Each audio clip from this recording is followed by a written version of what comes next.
commence dès la petite enfance. C'est important que les enfants aient une image positive d'eux-mêmes, qu'ils aient une bonne estime de soi. C'est ça qui donne confiance aux enfants.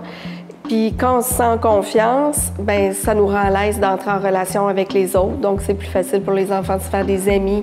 Pour bouger, c'est super important de se sentir à l'aise dans sa peau, dans son corps, faire des mouvements. Il est important que les jeunes soient bien dans leur peau, parce qu'être bien dans sa peau, c'est bien dans sa tête. C'est s'accepter tel quel. C'est avoir de saines habitudes alimentaires afin d'avoir une bonne santé physique et psychologique. Comme le dit l'adage, un esprit sain dans un corps sain. Mais moi, je trouve qu'on associe souvent le bien-être et le bonheur à la minceur. Puis je trouve que les jeunes, il faut qu'ils sachent que tu peux être gros, en santé, en forme et bien dans ton corps aussi.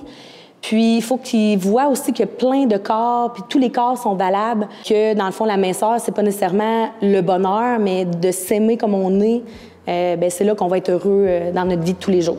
En travaillant dans une maison des jeunes, je remarque que l'adolescence, c'est vraiment une période charnière pour l'image corporelle. Il y a beaucoup de changements qui viennent dans nos corps. Puis être bien dans sa peau, à ce moment-là, ça a vraiment un impact important sur l'estime de soi.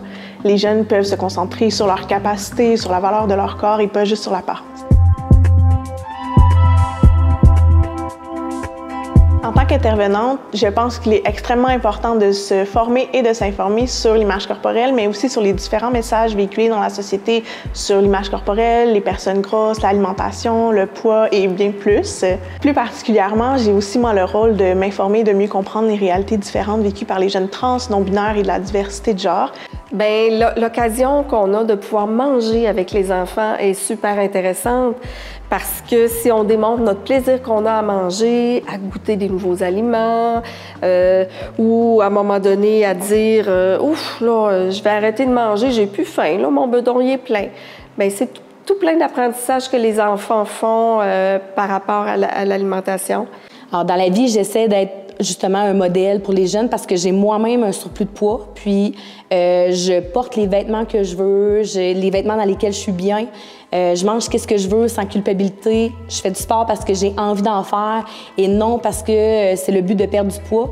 Puis je trouve ça vraiment important que les enfants soient témoins de ça parce que ça démontre qu'on peut être bien dans notre corps, peu importe le format qu'on a.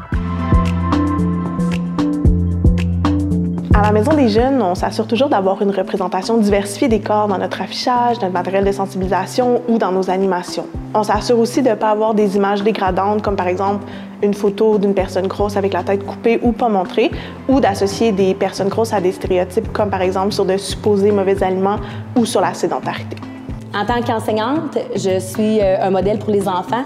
Donc, j'essaie de défaire des concepts qui sont intégrés dans la société depuis longtemps avec eux autres. J'essaie de ne jamais faire de commentaires négatifs par rapport à mon apparence devant les gens.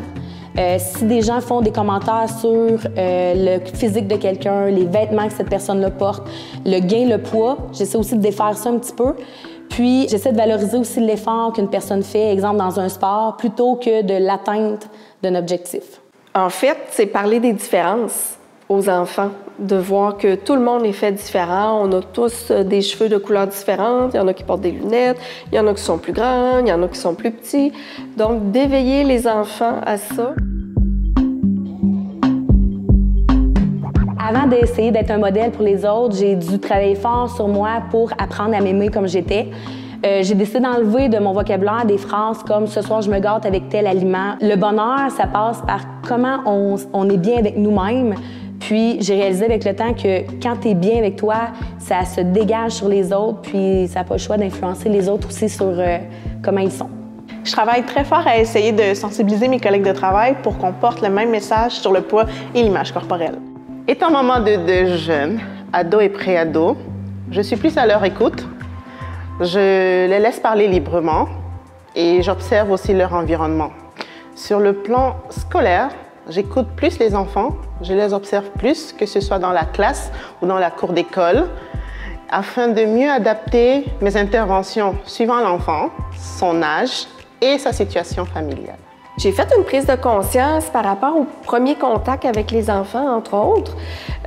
Souvent, c'était axé sur l'apparence, mais ça peut être intéressant de souligner d'autres choses, leur personnalité, leur talent. Donc, comme ça, l'enfant va développer une image de lui autant au niveau de l'apparence qu'au niveau de toutes les autres sphères de sa personnalité, donc une image positive et complète de lui-même.